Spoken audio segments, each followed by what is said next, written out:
verset 1. Nous avons déjà fait la première partie. Ici, c'est la deuxième partie du résumé. Je vais retourner rapidement sur cette référence qui fait pas d'une grande polémique aujourd'hui dans le corps du Christ, où même les dirigeants utilisent ça mal, ils emploient ça mal. Bon. Ne jugez point, afin que vous ne soyez point jugés. Nous avons déjà montré que quand Jésus-Christ utilise ces expressions, il parle dans une saison, dans un temps. Il ne parle pas radicalement comme les gens le pensent. Jésus-Christ parlait en ce moment parce que lui seul est la lumière, la véritable lumière. Donc, il est la seule personne qui peut juger. Or, après, la Bible dit que c'est la personne qui est au ciel, qui est descendue. Il est remonté pour remplir toutes choses. Donc, s'il remplit toutes choses, il y a un changement de mentalité. Or, si la mentalité change, c'est que nous avons aussi en nous les capacités de Christ.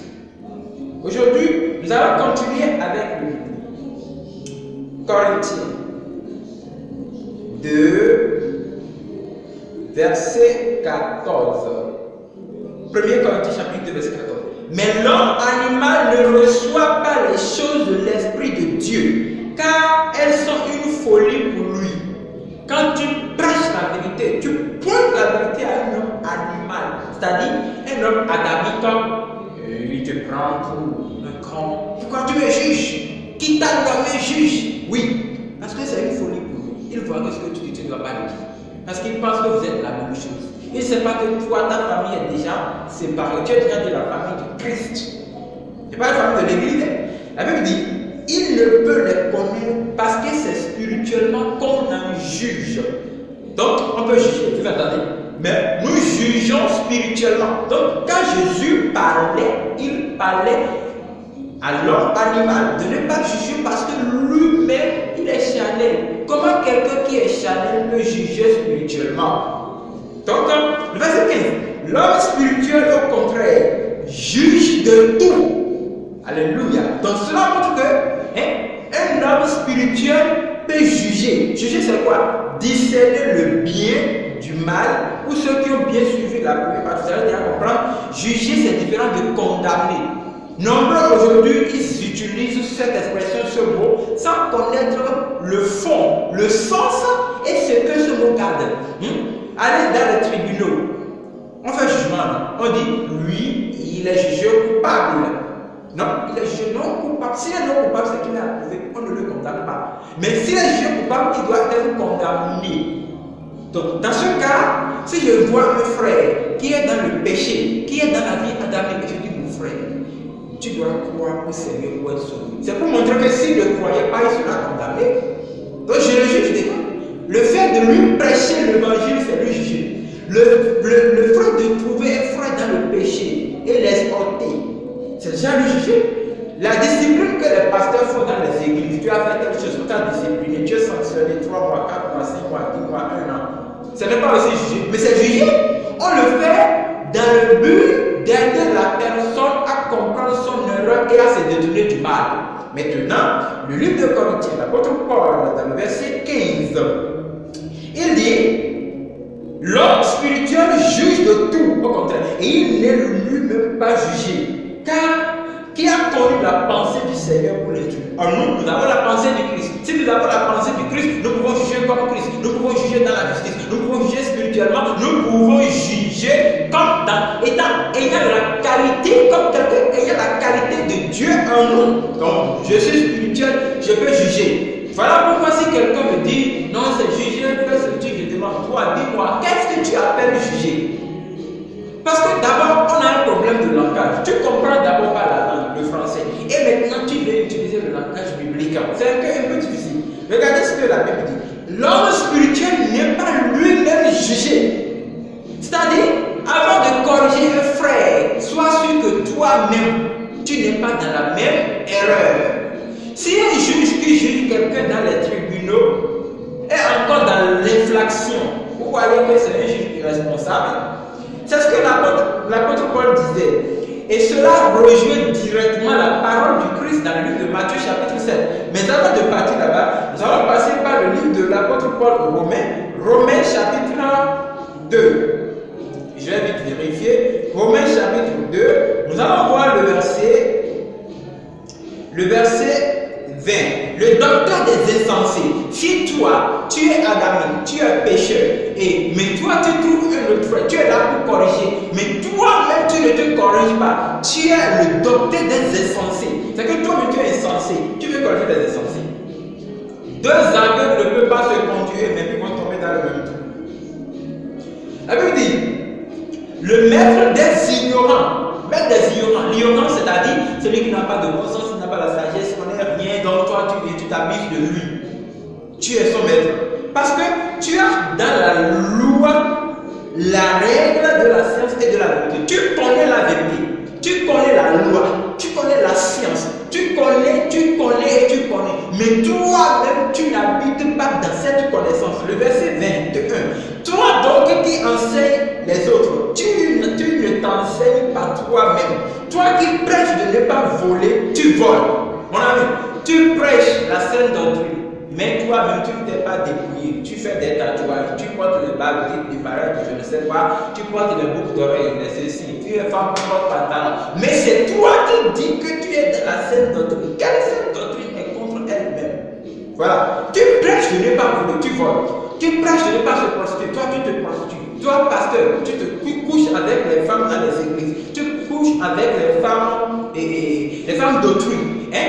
Mais tu prêches aux jeunes gens d'être fidèles, de garder l'abstinence. Et toi, tu n'es pas un bon exemple. C'est ce que l'apôtre Paul dit, verset 22. Toi qui dis de ne pas commettre d'adultère, tu commets l'adultère. Toi qui as en abomination les idoles, tu commets des sacrilèges. Toi qui te fais une gloire de la loi, tu déshonores Dieu par la transgression de la loi. Tu dis que tu es docteur de la sainte doctrine, tu es apôtre de la sainte doctrine, tu es évangéliste, tu es pasteur, tu es tout prophète.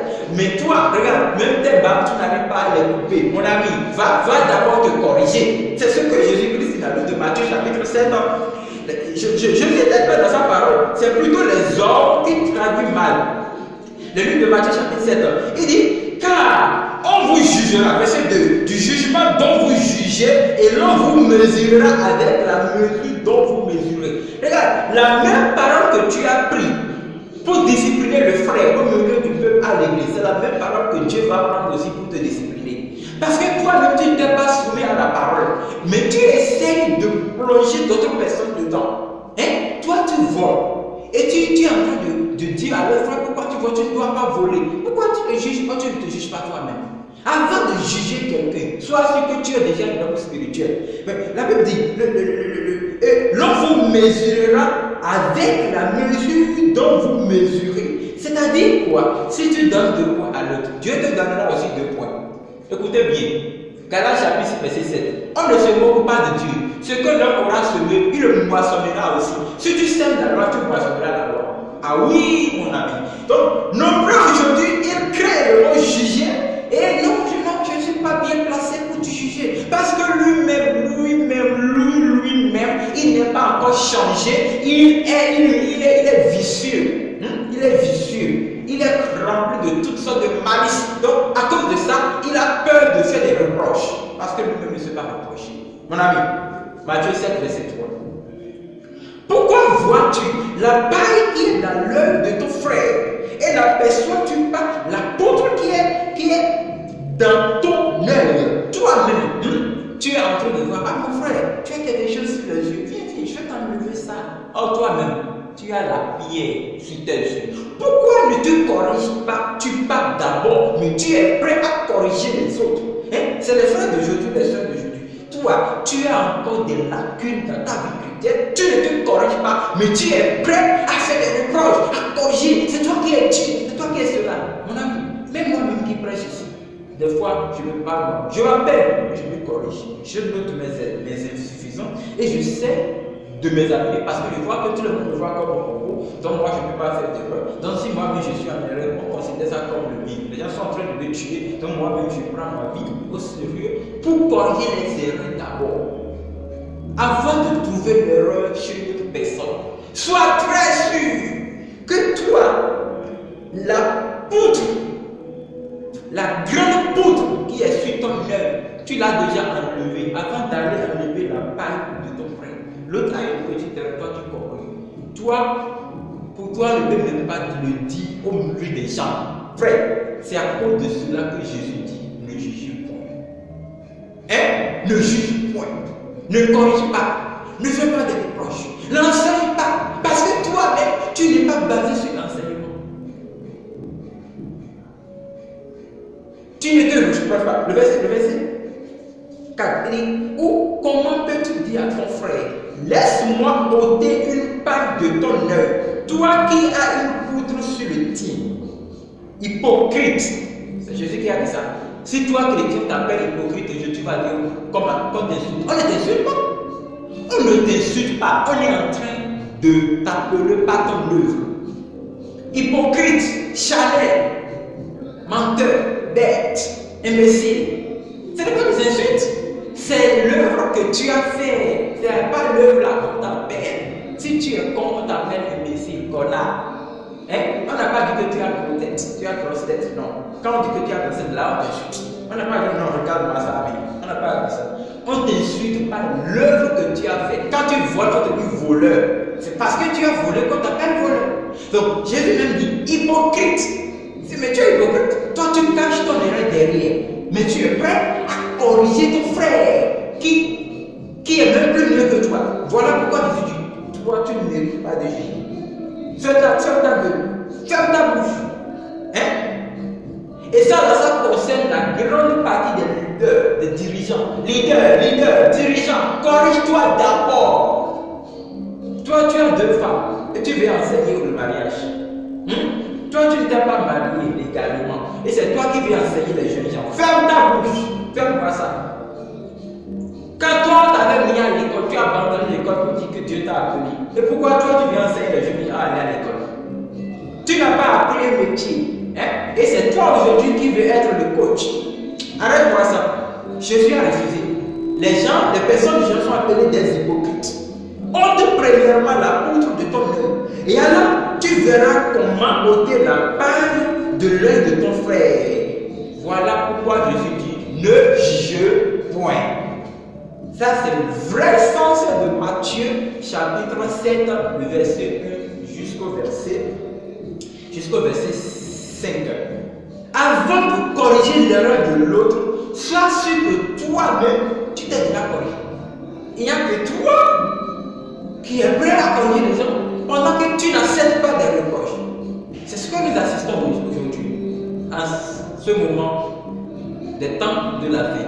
Bien aimé dans le Seigneur, c'est la dernière partie du résumé que nous allons faire sur cette référence. Et si vous avez encore des insuffisances, ou bien vous n'avez pas compris des choses, mettez-les en commentaire ou contactez-nous sur l'une de nos pages et nous allons vous répondre. Que le Seigneur vous bénisse. Amen.